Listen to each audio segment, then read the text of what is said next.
Hello viewers, welcome to Science TV 7 p.m. news with me, Ruth Wairimu. Nimesema language interpreter doing the voicing in Chibot. Let's focus on our news.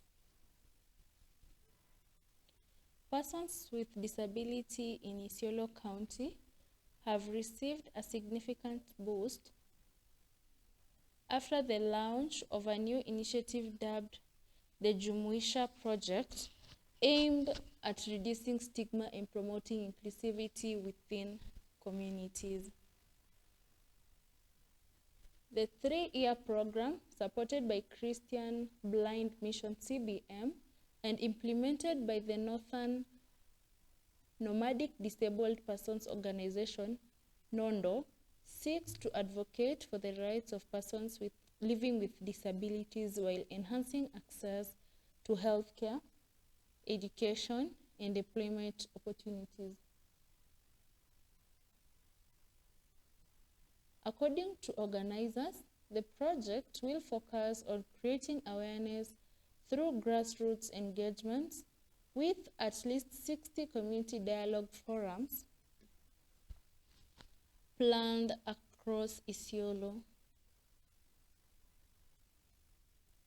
The forums are expected to challenge negative stereotypes, address discrimination, and foster greater acceptance of persons with disability.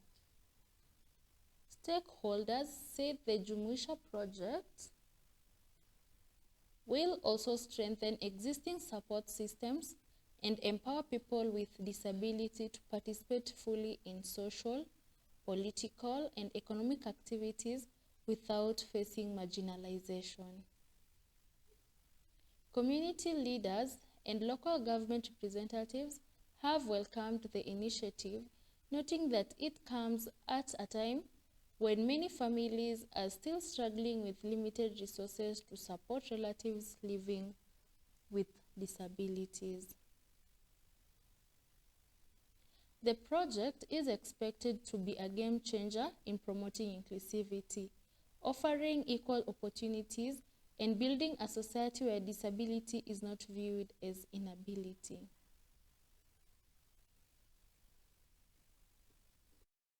Jumuisha Project is not just a program to us or an activity. It is deeply personal. It reflects our mission to advocate for the rights, inclusion, and participation of persons with disabilities from nomadic and pastoralist communities, the community that is most of the time left behind. Jumuisha Project is not just strengthening our organization, but it's going to unlock new opportunities for the communities with disabilities in Isiolo. And that is why we are calling upon all the stakeholders, all our stakeholders, the county leadership, the local organizations, the national government, persons with disabilities, and all other stakeholders, the religious leaders, to join hands with us in making this project a success. Together, we can ensure that no voice has been silenced. We can ensure that no potential has been wasted. We can ensure that nobody has been... The act that is on the process, we have some various acts and policies which are not yet, we are not yet through with them. Some are at assembly level, others are at the validation level. And we wish that this program will support us to achieve these policies so that we can join hands together in creating awareness of what is around for this group of people. Also, we can sit together and do something we do in this county, the joint working plan with them, so that we can see, we can make sure that we've captured every aspect of support they require, and also give them platform to give their views in gender, if it is in youth, trade, agriculture. We have them there, including our ECD and our TVET. Also in the program, we've seen something coming out very clearly about inclusivity. Inclusivity including the old persons in Isiolo County. And we are happy and we thank the government because they have been supporting these programs. And also we would like to take it more seriously in our daily programs so that we can support this team. From the race, we saw that we had some talent. They are very talented. If supported, they are very talented. And when we start from the childhood, the ECD, and train these our disabled children, actually they will be very productive and they will be part of the society in development. Also, I would like to thank our government, Abdi Ibrahim, our governor, our county secretary, for supporting this program to be here with us. And we promise to hold this program hands until we achieve our objective, because their objective is our objective in the county government. So this project has several components to it. We'll be having dialogue forums, 60 of them in 3 years. The reason why we're having 60 dialogue forums is because we want the entire community in Isiolo, whether it is the persons with disabilities, whether it's the rest of the communities, we want them to be aware of the rights of persons with disabilities. We want the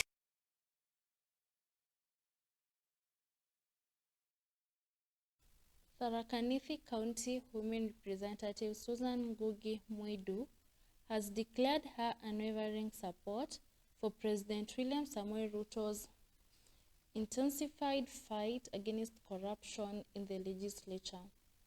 She noted that the vice has slowed down development across the country and urged leaders to exercise integrity while serving the public.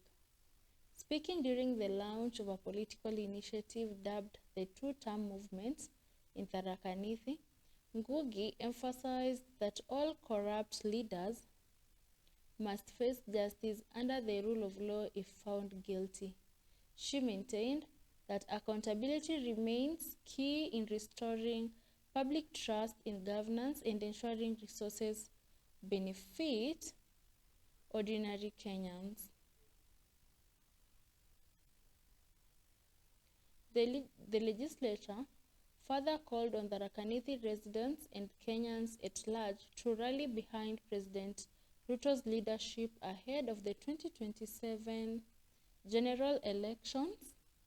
She said unity and strong support for the head of state will provide the political stability needed to push forward the government's development agenda.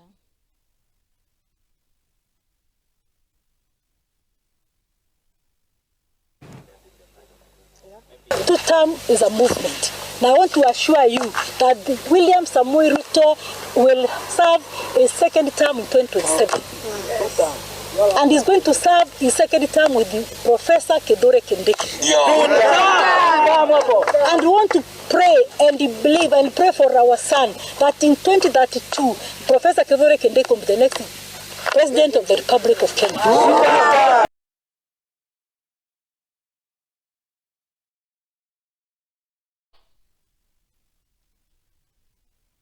Bungoma Governor Kenneth Lusaka has given public officers 1 week to disengage from early political campaigns or face dismissal.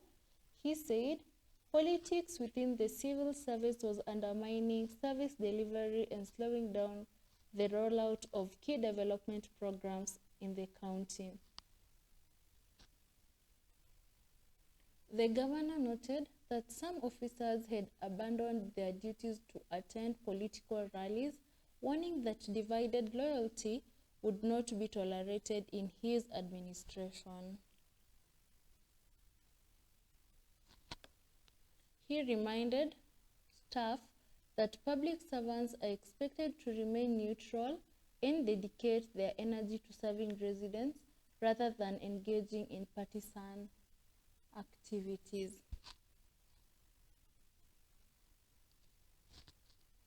Lusaka emphasized that his government is determined to deliver on its mandates and would not allow premature campaigns to derail progress. He urged officers to focus on implementing ongoing projects, warning that those who defy the directive will face disciplinary action, including dismissal from office. On to our other news. Barely 3 weeks after, Gusii leaders met President William Samoei Ruto at State House in Nairobi. A team from the region has embarked on tours to update residents on stalled government projects. The delegation is led by Education Cabinet Secretary Julius Ogamba and Kisii Governor Simba Arati. Speaking on Friday in Suneka, Bonchari, CS Ogamba announced that government experts have been deployed to assess the site and prepare plans for the revival of the decommissioned Suneka airstrip. He said the project is among several earmarked for revamp in the region. Other projects set for implementation include the Kisii Prison, Gusii Stadium, and major road networks across the county. The leaders called on residents to support President William Ruto's administration to ensure smooth execution of the development agenda. This started last Friday when the Gusii team visited State House, and the leadership from the Gusii team, made up of the members of parliament and other leaders, did request that some of the projects and programs of government that had been in the pipeline for quite some time be activated. Showing the seriousness the government has taken upon this construction again of this airstrip. Next week again, we'll be doing a leadership follow-up meeting with the president on a number of, few items which are supposed to be done here in Kisii. You know, we normally say in Ekegusii, ng'ombe bolete. In English, the cow is borad. It's the time for us to do what? To harvest or to milk the cow. And say that now there is a good widow around, we'll have to harness that opportunity. Therefore, there will be a leadership meeting with the president, again to follow up a number of issues. The president promised the expansion of Kabrong-Kisii Road. And probably we may go the direction of dual, so that there is a toll station or a toll station there for it to recap up the money that has been used for the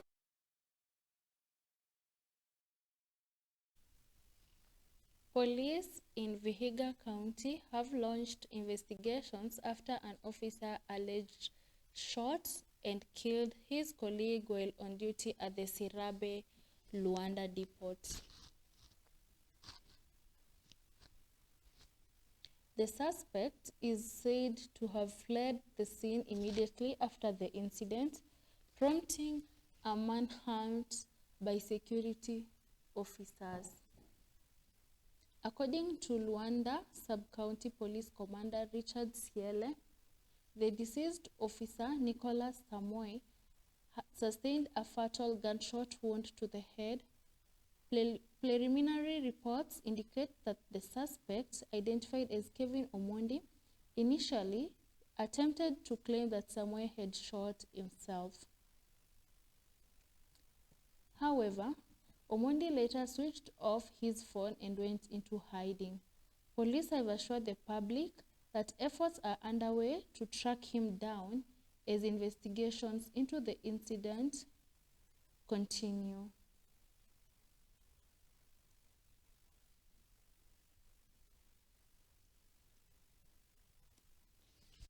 Jua kali nilifika kwenye shule ya msingi Esrabe, na hapo ndipo nikutana na habari ya kwamba askari mmoja ameuawa. Kuingia ndani kuuliza kiini, wakasema ni mmoja wao, sababu wao wanafanya kazi maaskari wawili, so mmoja amepiga mwenzake risasi. Na huyo mwenye amepiga mwenzake risasi hapatikani. Uniform yake ya kazi ilipatikana kwa hiyo kanyumba kadogo alikuwa wanalala. na bunduki yake, lakini baadhi ya risasi zilipatikana nje ya mlango kwa hicho chumba chenye wanalala. So tumeshtushwa sana na hiyo tukio la leo, kwa maana hao maskari ni marafiki wetu sana, na huwa wanalinda kwa zamu. Hawa wakikuja wiki moja, hawa wengine wanakuja the other week, na huwa tunaonana nao kila jioni, kwa maana mimi ni mmoja wa wale wenye wanahusika na mbolea. Wakikosa kufika kwenye duty, huwa napeana report, nasema maskari hawajawasili kwa duty, inabidi hatua ichukuliwe, mwingine atumwe haraka. So tumestaajabu sana, sio tendo nzuri kwa askari kupiga mwenzake risasi. Mimi kwa majina naitwa Thomas Okwako, nikiwa mkaaji wa Esrabe sublocation. Tuko na huzuni wa kitendo ambacho kimetokezea mahali hapa, kwa sababu tunajua askari ni walinzi wetu, wanafanya kazi mzuri.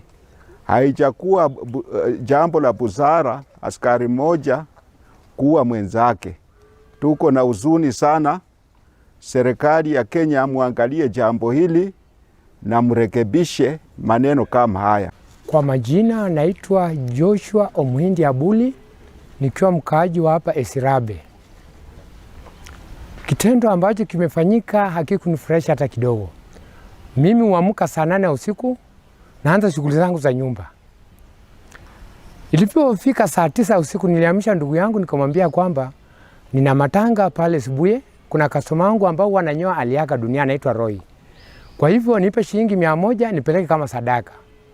Kweli ndugu yangu anitumia kwa simu shilingi 150. Niliporudi kwa nyumba, ikafika saa 10 ya usiku, saa 10 na dakika 10, nikasikia mlio. Nikashindwa nini inafanyika. Nikaenda nikaamsha ndugu yangu, nikamuuliza, umesikia huku Mwilonje labda kuna wezi wanavunja kule, sasa maskari wameenda kufanya nini? Kufuatiwa marisasi angalau watoroke. Sasa akaniambia hapana, labda hiyo ni gari. Mimi nikarudi kwa nyumba, kaanza shughuli zangu za nyumba tu. Ikafika saa 11 na dakika 45. Mimi ni mtu wa jua kali, nafanya pale Sibuye opposite home gym na kinyozi pale. Nilipomaliza kunyoa, nilichukua pikipiki, nikaja nikashuka Mwilonje. Nikaja kwa nikachukua bodaboda anaitwa Samia, akanileta mpaka hapa. Nilishangaa na ni huzuni mkubwa. Kwa hii village yetu Esirabe tulikuwa tunajulikana kama wezi wa ng'ombe.